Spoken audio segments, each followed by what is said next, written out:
Welcome again, everyone, to the Great Thawing North. It's Jerry, Old Guy Review, with part 2 of the Wendigo build. Now, I'm going to tell you, did a lot of work this weekend, not on this vehicle. So, status update. I have skipped a lot of steps to get to this point. And I am going to share with you why I skipped some of those points and some of the things that I noticed. But first, let's see what has transpired. Now, any of you from my last videos, if you remember, snow pile from the door to the backside of the shed, all the way up to the window. One pile gone. In the very back, by the rock crawler course, another huge snow berm. Things are melting.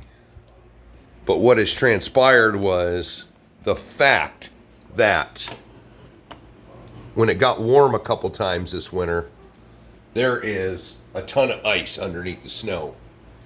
So I'm glad I've had this opportunity to clear some things. Rock pile, almost perfectly thawed out now, and the area surrounding it, so I can play outside a little bit. But back to the build. From the first one, or from the first video, heavy duty up until this point. Now there are a few things, Redcat's fault, my fault, that I will be covering. Now, when you do it by the book, at this point you have all the electronics in it, you've got your front and rear bumpers in it, and you're ready to start building shocks. But, being that I'm going to detail the bumpers, I'm going to try to do a little detailing on this rock slider.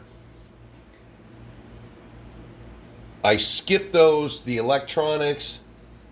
I didn't want them in the way. I didn't want to mount them because you have screws that you have to access. This is the receiver side I wasn't as worried about. But the other side is speed control, and you've got your upper link mounts up here. And my easy run, as small as it is, it was still going to block these. So I didn't want to mess with that right now, because getting to the first of the redcat issues that I fixed it on the rear, I haven't fixed it on the front. Now, when I build these kits, I'm looking at the drive shaft angle right off the bat. This rear one was actually, if you go by the book and you use their holes, is very steep. And it actually was pointing more downward. And you got a little bit of a better angle when it was at full droop, but it's still kind of exaggerated. But there's 3 holes of adjustment on the top and the bottom. So I just put the bottoms all the way to the front, the tops all the way to the rear, trying to straighten that axle out. The front, let's see if we can if you kind of see it there, you can see how it's still angled downward a little bit. So I'm going to be moving the front links too, so we straighten that out a little bit. But, you know, that's an easy fix. They just put it in the instructions. I think they just kind of set it up like the Gen 8 because they're so similar. The skid plate, everything on there is the same. And this is even the V2 skid plate, so that's nice. These side rails are different. Skid plate's the same. Of course, the axles and everything are different, but the links and everything mount up the exact same. So they've got this set up with the settings for the V8 or the V2, and I'm going to do my own settings to hopefully alleviate that extreme angle, since, you know, even that still, it's hard to see it, but it's still, even at full, you can see how it's still pointing down a little bit more than I'd like it to, but I'm just going to take some of that stress off of it. Other than that, the only other redcat thing was where this panhard mount is. The opening where you would put the screw seems to be bigger on the back side than the front side, so I had to get in there with the old X-Acto and just give it a little twist to help get that screw started. But that is that. Nope, wait a minute. Now, I told you I was missing this cover for the slipper clutch. Well, for this front steering, for the steering here, and for the steering arm, which is metal, nice, there's washers. I was missing a washer, so I was missing 2 pieces so far, but I have plenty of those washers, so didn't slow me down.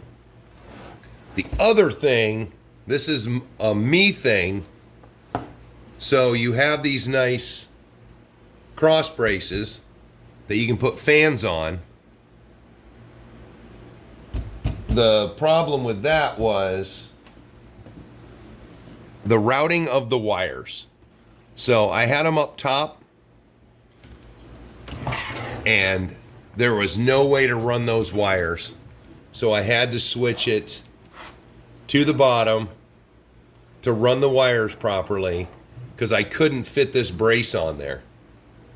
So if you're doing that, if you're building this kit and you're putting your brushless in it, run the wires down to the bottom so you can run them up and through, because there is almost zero room to put them up here.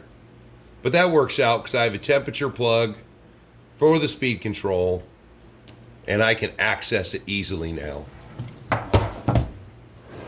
But other than that, this has just been terrific. This build, once I got done with the links, which, wow, those killed my hands. But, you know, now I'm moving on to shocks, and I've got my handy dandy shock and ball end installing tools, which I use this a little different. I use the big setting on it to hold the links and put my links together. So that was nice that I added a feature to that tool. But other than that, so far, the little hiccups, hopefully I'm taking a body break today.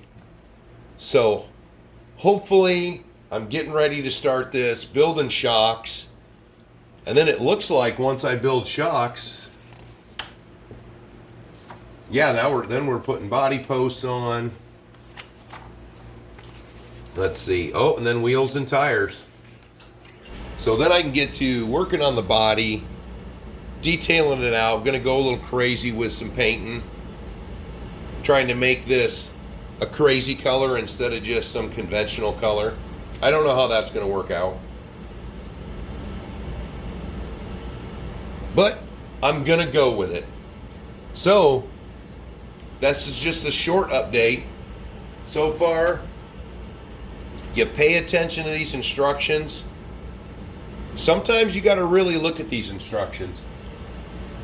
The information's there, and the pictures are really good, and the pictures will help you out.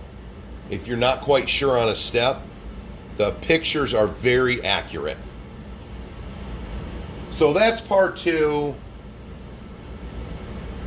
We'll do an electronics install, but the next one should be, I think we'll do the electronics with the box, because this one's got a little note on it too. Are you silly? I'm still gonna send it with the 5 people listed who helped design this vehicle. But other than that, maybe just 2 more videos before a running video. I thank all of you guys for watching, liking, subscribing. Keep it up, and I will see you on the next one.